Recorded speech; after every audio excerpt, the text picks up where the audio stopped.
Did you know that at UC Berkeley, we have one of the nation's largest depositories for California local government documents? On our campus, we hold more than 400,000 volumes dating back to the early 1900s, saturated with our state's rich history and research related to social justice, immigrant issues, and much more. Hi, I'm Sophia, one of the student workers at the Institute of Governmental Studies Library. Today I'll be walking you through the cradle-to-grave life cycle of the average local government publication as it makes its way through our California Local Documents Digitization project. The IGSL has served as one of 3 state depository libraries for over 70 years. Based on our current knowledge, we estimate that our local government collection is not only the largest in the state, but contains numerous uniquely held items that cannot be found anywhere else.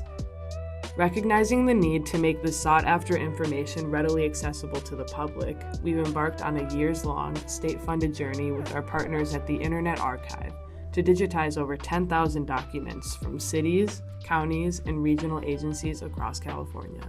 Especially as our government websites are scrubbed, physical records are shredded, and experienced public sector employees are terminated, we are more committed than ever to sharing the abundant wealth of knowledge preserved in our stacks. In doing so, we hope to resist current dangerous attacks against information and our democracy at large.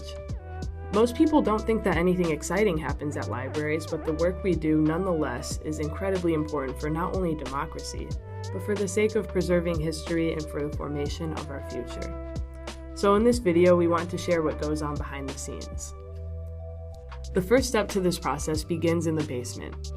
Myself and our other 2 student workers, Habiba and Ali, pore over hundreds of documents, carefully determining whether or not they are local. This is hands down my personal favorite part of the process. When I first started working on this project, I'd been dreading having to weed through 900-page municipal codes and other stereotypically boring government documents. Truth is, there is so much more to this collection than meets the eye. I've come across Black Panther-era police reports from Oakland, hearings on de facto segregation in Berkeley schools, environmental justice investigations into Bayview Hunters Point, and lots of other really interesting materials. Materials that clearly fall within the scope of the project are flagged with blue paper strips.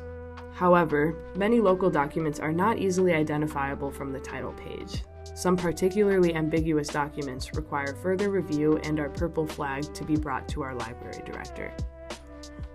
Once we've filled an entire cart with blue flagged items, we head upstairs. Once upstairs, student workers are tasked with pre-digitization processing. This step mixes computer work with physical preparation.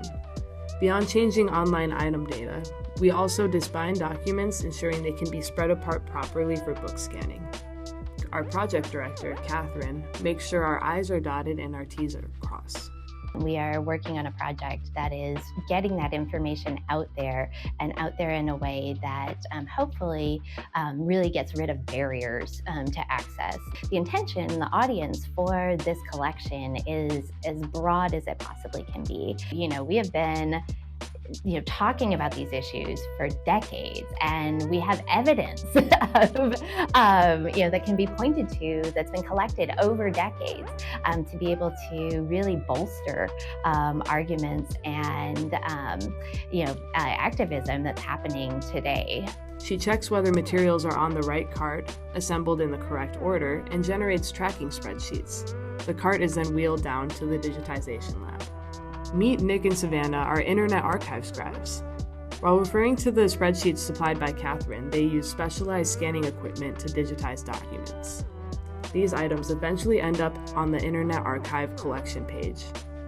We should always have access to this information. We should always know what our government's doing and has been doing.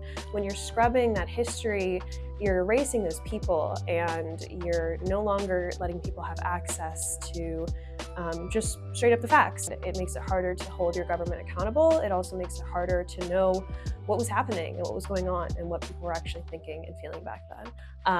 That I think will hopefully mobilize a lot more people to get involved, especially within their local community levels, of being able to be empowered and have that knowledge.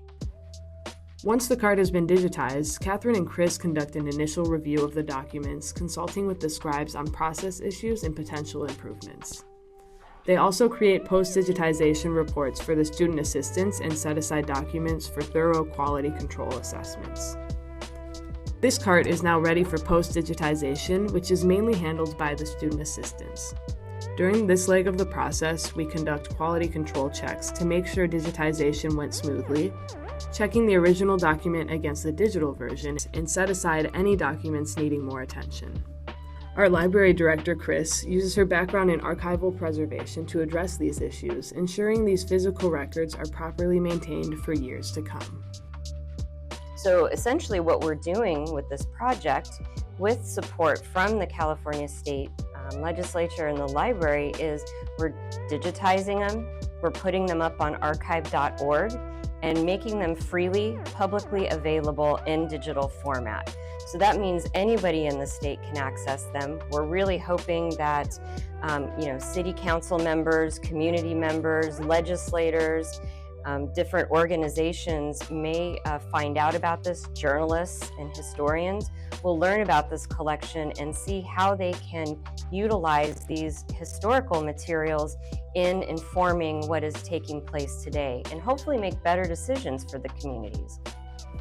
To be clear, our goal for this project extends far beyond reaching professional academic circles alone. We hope this project serves everyone, from curious California citizens to nascent undergraduate researchers, because everyone has a stake in our democracy and deserves access to critical information about our government.